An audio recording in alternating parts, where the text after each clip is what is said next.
Olá, aluno, seja bem-vindo a mais uma aula da disciplina Jogos e Brinquedos na Infância. E hoje, dando início à unidade 2 do material didático de vocês, no capítulo 5, que trata da construção da dimensão lúdica na infância. Mas para eu poder entender como se dá essa construção do lúdico na infância, eu preciso antes entender alguns conceitos que se fazem necessários para essa compreensão. E um desses conceitos é justamente o conceito de cultura.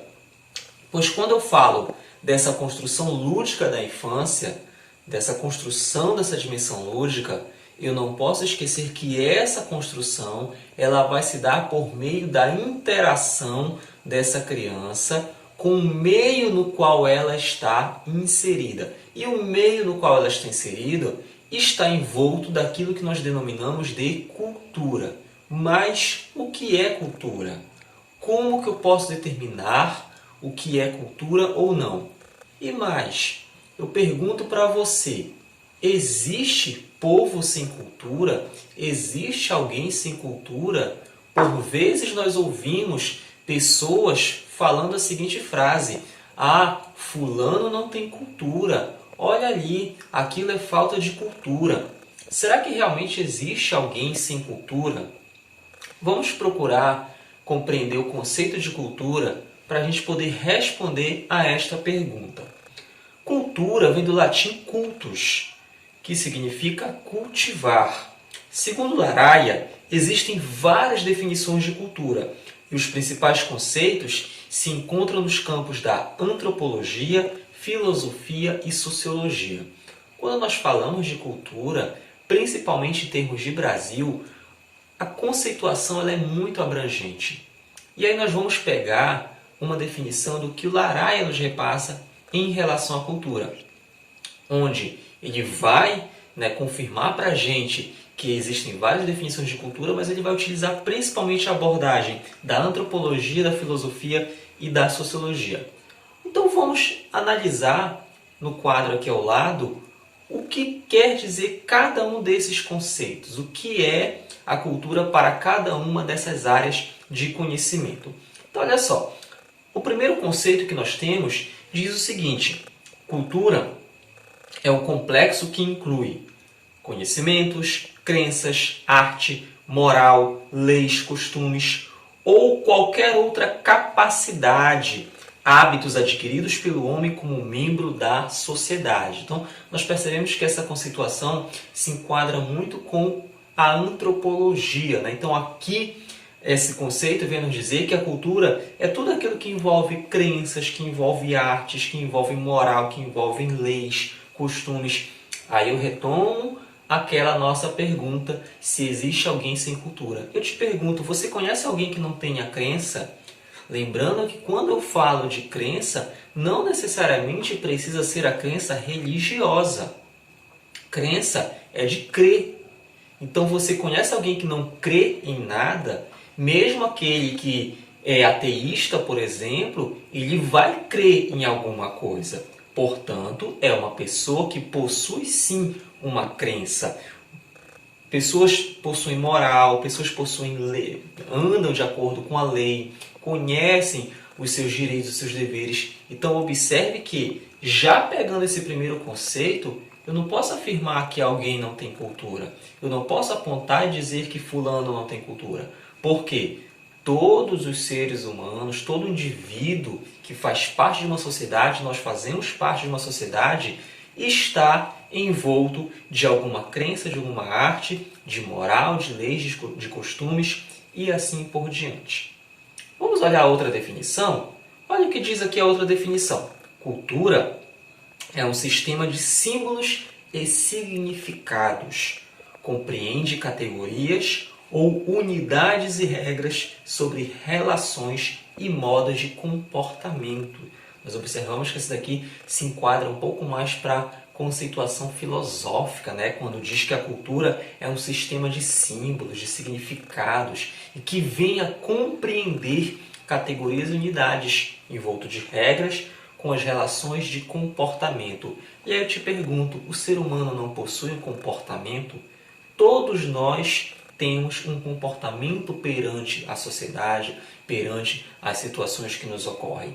Esse comportamento ele está envolto de símbolos e significados. Portanto, mais uma vez se confirma que todos nós possuímos cultura. E a terceira conceituação nos diz o seguinte, que pode ser chamado de cultura tudo aquilo que está ao redor do homem, tudo que ele vê, ouve, compreende ao longo de sua vida, tudo que ele aprende a conhecer por intermédio da sua relação com outros homens e, em grande parte, aquilo que se constitui. E aí eu digo para vocês mais uma vez, o homem ele sempre está em relação com outros indivíduos da sua sociedade. Portanto, de acordo com essa conceituação, todo esse nosso envolvimento, toda essa nossa relação, tudo aquilo que é construído ao redor dessa relação, desse indivíduo com a sociedade, é uma composição cultural, faz parte da nossa cultura. Portanto, não existe uma pessoa sem cultura. O que existem são culturas diferentes. A minha construção cultural pode ser uma, a sua construção cultural pode ser outra, a do seu colega pode ser outra. Dentro da nossa própria família, nós temos diferentes construções culturais. Alguns costumes, alguns hábitos em comuns e outros bem diferenciados de acordo com a construção de cada indivíduo. Já no campo da psicologia e da educação, nós vamos utilizar aqui, para conceituar cultura, a definição de Vygotsky, quando ele nos diz o seguinte, que a cultura está implicada os significados que o homem produz a partir das relações que ele estabelece na sua vida em sociedade. Então, o Vygotsky ele vem a determinar, né, que a ideia de cultura é toda essa significação que o homem atribui na sua relação dentro da sociedade. Não se esqueçam que Vygotsky ele defende que o homem ele é um ser histórico e social. O homem ele é aquilo que ele constrói dentro da sua vida em sociedade.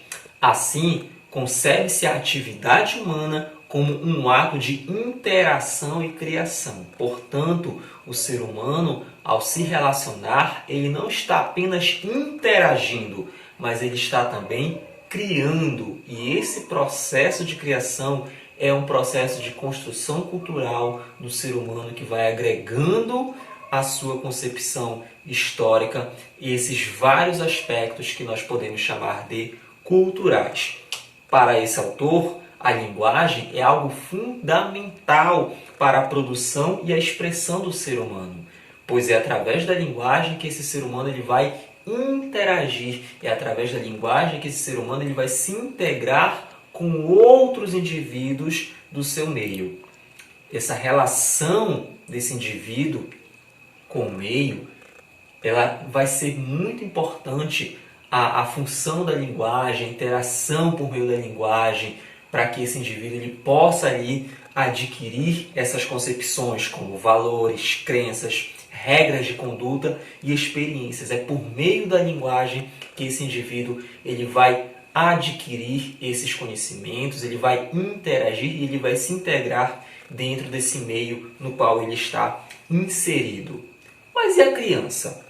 Como será então que a criança começa a construir aquilo que nós chamamos de cultura? Nós já vimos aqui a definição de cultura. Para o Vygotsky, é uma construção que se dá pelo meio, nós vimos a concepção lá do Laraia, mas como vai se dar essa construção cultural na criança? Ela vai se dar por dois eixos. O eixo do grupo social, a cultura de cada grupo social, ou seja, cada família tem um determinado costume, cada família tem um determinado hábito. Aqui no Pará, por exemplo, a maioria das famílias tem o costume de almoçar com açaí, depois o açaí bate aquele sono, aí o filho vai para um lado tirar aquela soneca, a mãe vai para o outro tirar aquela soneca.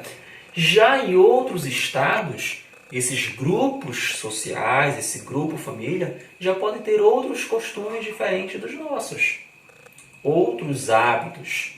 Dentro do próprio Estado, as famílias possuem costumes diferentes, os grupos sociais possuem costumes diferentes. Então, um dos eixos que contribui para a criança construir a sua concepção cultural é a cultura de cada grupo social. E o primeiro grupo social da criança é justamente a família. E a outra forma dessa criança construir a sua concepção cultural é o acervo cultural da humanidade. Esse contato da criança com o acervo cultural da humanidade já vai se dar mais especificamente na escola, quando essa criança ela vai passar a ter contato com a literatura, com as histórias, com os conhecimentos educacionais que essa escola vai proporcionar para essa criança.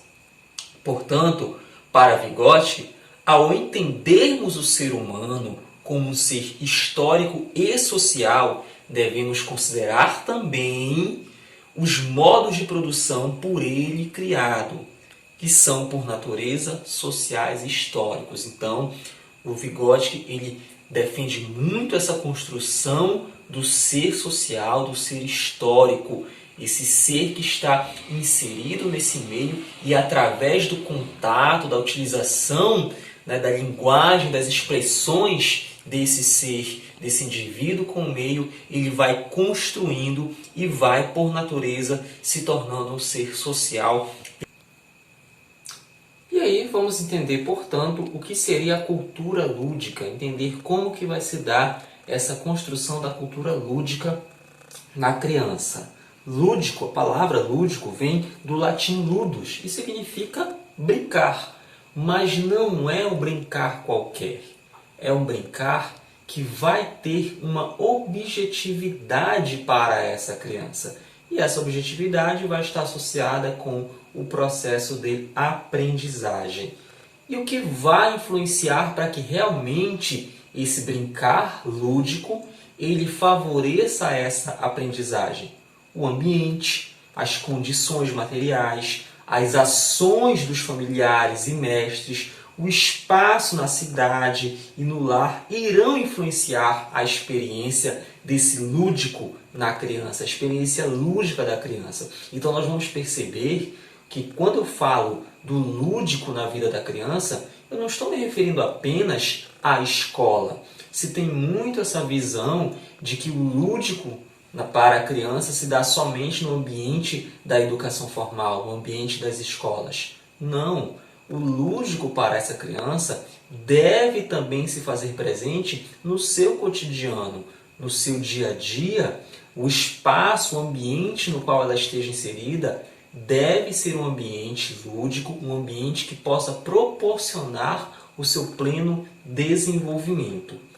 E aí, falando especificamente aqui do espaço educacional, do espaço escolar, compete ao profissional da educação infantil conhecer a relação entre o jogo e a possibilidade evolutiva da criança, já que a grande finalidade do lúdico é o desenvolvimento pleno da criança, é o processo de aprendizagem.